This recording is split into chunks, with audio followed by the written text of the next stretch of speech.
And we're back with another PicoCTF challenge. This time we're looking at permissions. The general skill category with a hint of Vim as well. Description: can you read files in the root file? He means root directory. The system admin has provisioned an account for you, and we get an SSH to log in on. Let's go ahead and start up a terminal. And let's log in. Oh, need to restart my instance. There we go. Restarting, launching.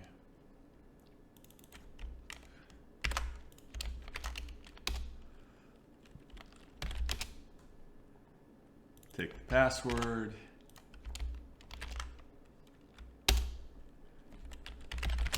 And he wants to know, can you log in and read the root file? So first off, we can see we're Pico player. We are currently in our home directory. Let's go into the root and let's take a look at what's available. And we can see there's /root, which is root's home, which is what he's trying to tell us to look at. I solved this a different way, an unintended way, I think. And I saw there was this challenge directory owned by root and that we had all kinds of permissions on it. As I look at these permissions, we can read everything. So I went into challenge and I saw there was this metadata.json. So I took a look at that, and it seems to be the setup for each box. So username, password, and then a flag. So this is originally how I solved it, but I don't think it's the right way. So the flag hints that we should use the Vim editor. And so I looked, I did a sudo -l, and then I put in this password. So what this is going to do is this lists everything that we have sudo access for. So Pico player may run the following commands on challenge. VI. And an important thing to know about the Linux file system is everything is considered to be a file. It's kind of a cool thing. Hardware is considered to be a file. Files are obviously files. Directories are files. So we can leverage the VI command. We're going to run sudo, so we'll run this as a super user, and we'll take a look at the root, which is a directory, and we can see inside the contents. So all a directory is just a file that lists its contents, and there's a .flag.txt. So let's expand our command now. I guess I should have said VI is it's a editor, a text editor, and that's what we're using currently. And we can get the flag this way. This is another one of those problems. It's kind of frustrating though, in that it can be trivia and how do you know to look for what the super user can do, and you can see people didn't like this. I'm going to talk to you a little bit about how to find this if this doesn't immediately spring to mind. What we're doing is a process called privilege escalation. We start on the box, we have, why was this closed? We start on the box, we have a connection. Oh, when I submitted the flag it closed. Okay, all right, so I'll have to bring this back up as we discuss this. So we're starting on the box and we're an unprivileged user, and we want to use that initial toehold to become a super user so we can do anything we want. That process is called privilege escalation, and it's a pretty well studied and well understood thing which we can leverage. One of the first things we can do is we can make use of what are called enumeration scripts.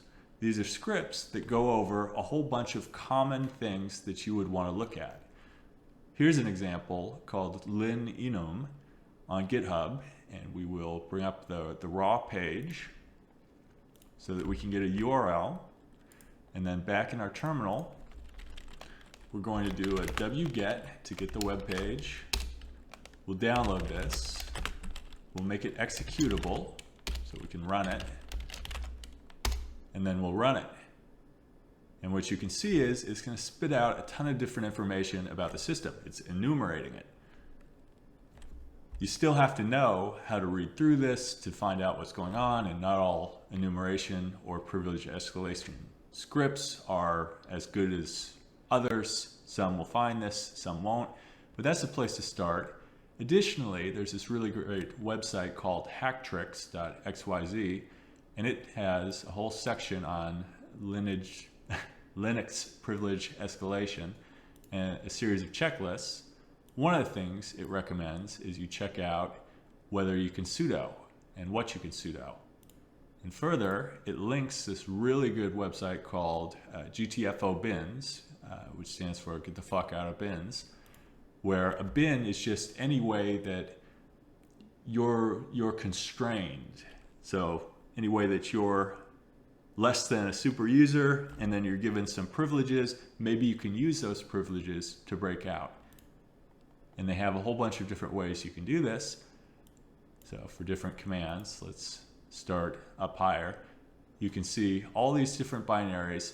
They have different things that you can do if you have access to them. So you can do file reads, you can sudo, etc. So it can be very dangerous to allow people, unprivileged users, to do a lot of things on the file system.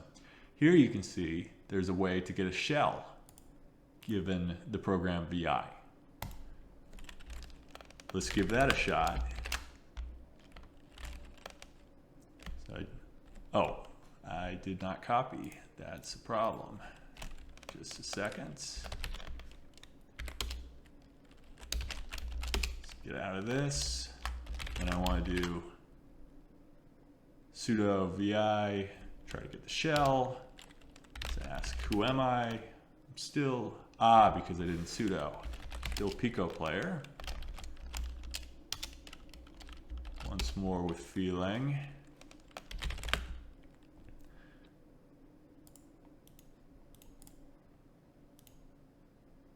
Why does it keep, well, this is frustrating. I'm gonna type it out now. I don't know why it keeps overwriting what I'm trying to do. Sudo vi -c bin sh. That looks correct. It prompts us for the password, which is good. We're sudoing. It should prompt us for the password. Let's paste it and ask, who am I? And I'm root, which means I could do anything a super user can do. So I could go in and I could look at the flag. Perfect. Hopefully this gives you an idea of how you can start looking at things, how you can start enumerating, doing privilege escalation, because it can feel like trivia, and it can feel like, how am I supposed to know this, and be very frustrating. If this was helpful to you, please like, comment, subscribe, etc. Helps me out a ton. Thanks. Later.